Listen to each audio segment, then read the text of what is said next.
5 करोड़ रुपए लगाए थे और उन्होंने 200 करोड़ कमाए थे। मुझे मतलब ये ऑन पेपर रिकॉर्ड में बात कर रहा हूं। अब उन्होंने क्या टैक्स दिया ये तो मुझे नहीं पता, किस तरह से कैलकुलेशन किया, वो उनकी रिटर्न में गई होगी।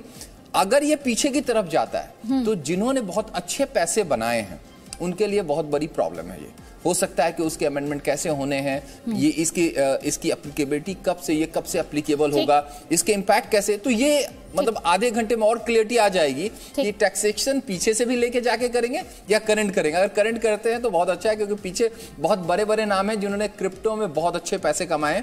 आपके चैनल पे भी मैंने देखा बड़े बड़े नाम जिनकी आप बात करें, अगर वो पैसे भरेंगे तो फिर छोटे भी आएंगे। मतलब बड़े के लिए तो बड़ा नुकसान है। अगर कोई 200 करोड़ कमा रहा है तो 200 करोड़ में 30% तो फ्लैट हो गया ना। ठीक, तो एक तरफ हम अपने दर्शकों को दिखा रहे हैं कि क्रिप्टो करेंसी पर कैसे 30% फ्लैट टैक्स, आरबीआई द्वारा डिजिटल करेंसी, दिव्यांगों को इनकम टैक्स में छूट, ये बजट की 10 बड़ी बातें सिलसिलेवार तरीके से आप देख रहे हैं। जो पर्सनल टैक्स स्ट्रक्चर है उसमें किसी तरह का कोई बदलाव नहीं किया गया है। एनपीएस में टैक्स छूट की बात की जाए तो 10% से बढ़ाकर 14%।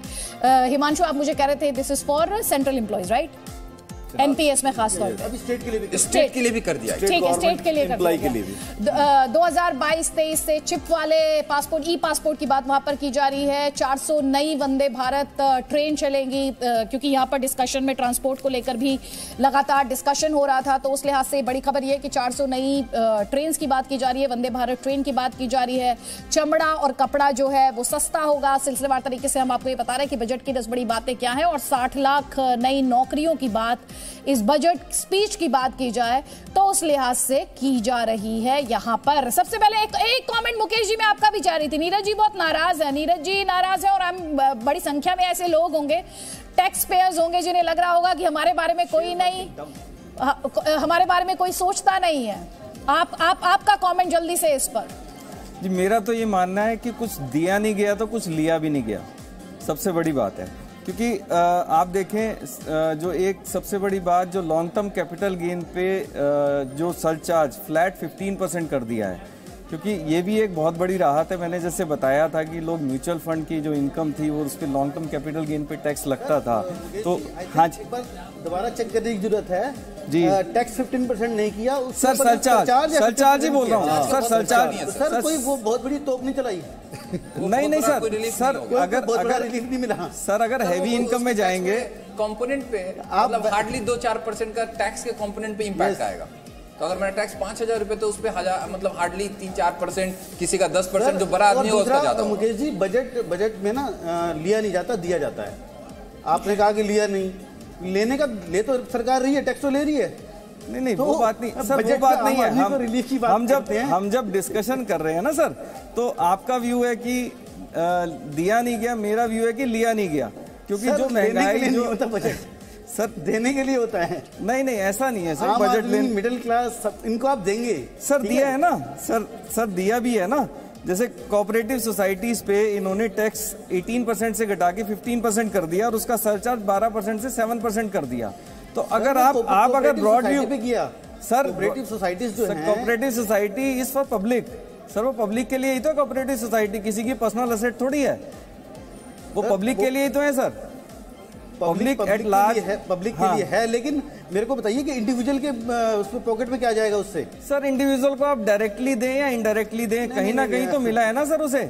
अगर कोऑपरेटिव सोसाइटी के पास रहेगा वो उसने, चलिए ये डिबेटेबल है, लेकिन यहाँ पर इंडिविजुअल की पॉकेट में क्या कुछ नहीं आया। ठीक, ये डिबेटेबल है, इस पर हम बात करेंगे। जी, जो है वो स्लोगन की तरह से है, क्या कहना है आपका? देखिए, आजादी के अमृत महोत्सव के यह इस काल खंड का अमृत बजट है, और आज का बजट आम आदमी की आकांक्षाओं के अनुरूप है। पूरी तरह से प्रधानमंत्री जी के आत्मनिर्भर भारत बनाने के संकल्प को पूरा करने वाला यह बजट है। सबका साथ सबका विकास, इस मूल मंत्र पर आधारित ये बजट है। महिलाओं, युवा, किसानों, लघु उद्यमियों, व्यापारियों और सभी वर्ग के लोगों का ख्याल इसमें रखा गया है। कोरोना के विपरीत परिस्थिति के बावजूद आपने देखा कि अन्य देशों की तुलना में भारत के अर्थव्यवस्था भारत की काफी मजबूत रही, और निश्चित रूप से 22-23 के इस बजट से अर्थव्यवस्था और भी मजबूत होगी और देश के विकास को काफी बल प्रदान होगा। सर दूरदर्शन तो रिएक्शंस लगातार मिल रहे हैं। कांग्रेस डिसअपॉइंटमेंट जाहिर कर रही है और सरकारी पक्ष की तरफ से कहा जा रहा है कि अमृत बजट है, आम आदमी की आकांक्षाओं के अनुरूप है। उनकी जो जी सुबह शेयर बाजार इतने बढ़कर खुला था, अभी शेयर बाजार नीचे चला गया है। तो किसी मेरे इंडिविजुअल के बहुत अच्छा बजट है, बहुत इंक्लूसिव, सबको ध्यान में रखा गया है। गरीबों के लिए, गांव के लिए, बॉर्डर एरिया के लिए, हमारे नॉर्थ ईस्ट के लिए, और फाइनेंशियल सेक्टर में काफी रिफॉर्म्स लाए हैं। बहुत ही अच्छा बजट है और जिस हिसाब से इकोनॉमिक रिकवरी हुआ है उस हिसाब से बहुत अच्छा बजट है। नॉर्थ ईस्ट से जानना चाहूंगा कि नॉर्थ ईस्ट को कितना फायदा होने वाला है। बहुत, नॉर्थ ईस्ट को भी अलग से पैकेज दिया है, बहुत अच्छा हुआ है। किरण भाई एक second. Hi sir, need your reaction sir.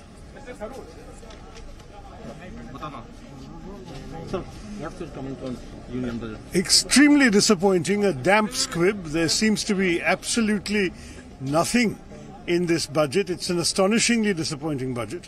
In fact, when you look at or listen to the speech, of which we don't yet have a written text, no mention of MNREGA, no mention of defense, no mention of any of the urgent priorities facing the public.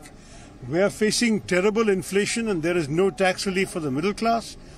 This is a this is a budget which seems to be pushing the mirage of Achhe Din even farther away. Now it's India at 100. अभी 25 साल और इंतजार करना पड़ेगा अच्छे दिन आने के लिए। बहुत बुरी बात है। What about Gati Shakti and digital currency? These are all slogans. I mean, there's absolutely no substance that we could see behind any of the slogans and pronouncements of the finance minister. So what about digital currency, the announcement that RBI will come up with its own digital currency and other crypto will be taxed?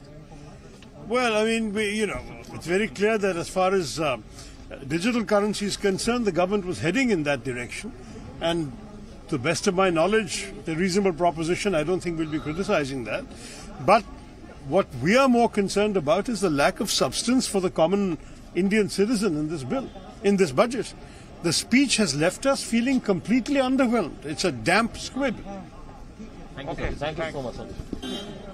Shashi Tharoor को आप सुन रहे थे, कह रहे हैं बहुत ही निराशाजनक, बहुत ही मायूस करने वाला बजट।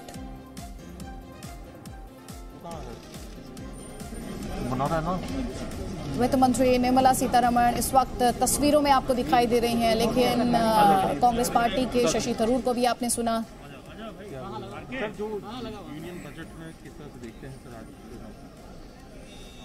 कल ही आर्थिक सर्वेक्षण में एक सीधा संदेश मिल गया था और मैं मानता हूं कि जो हमारी प्राचीन अर्थव्यवस्था की रीढ़ है, सेवा, कृषि और चिकित्सा के क्षेत्र में जो हमारा योगदान रहा है, उसको नए सिरे से इस बजट में परिभाषित किया गया है। और मैं मानता हूं कि जो सप्लाई चेन है उसके लिए जितना बेहतर से बेहतर हो सकता है और आने वाले समय में आने वाली नए सिरे की जो चुनौतियां हैं उनको पहले से ही इसमें समाधान दिया है।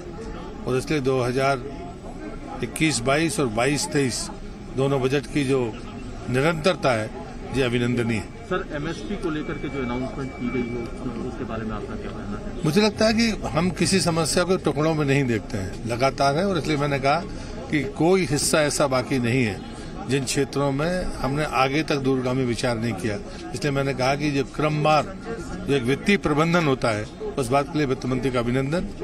सर, विपक्ष का लेकिन ये कहना है कि डिफेंस की बात उसमें नहीं थी, क्रिप्टो करेंसी की जो बात है उसको कहा गया कि ये सब तमाम लॉलीपॉप जैसी चीजें। मुझे लगता है कि कहने के लिए अब कुछ है नहीं विपक्ष के पास।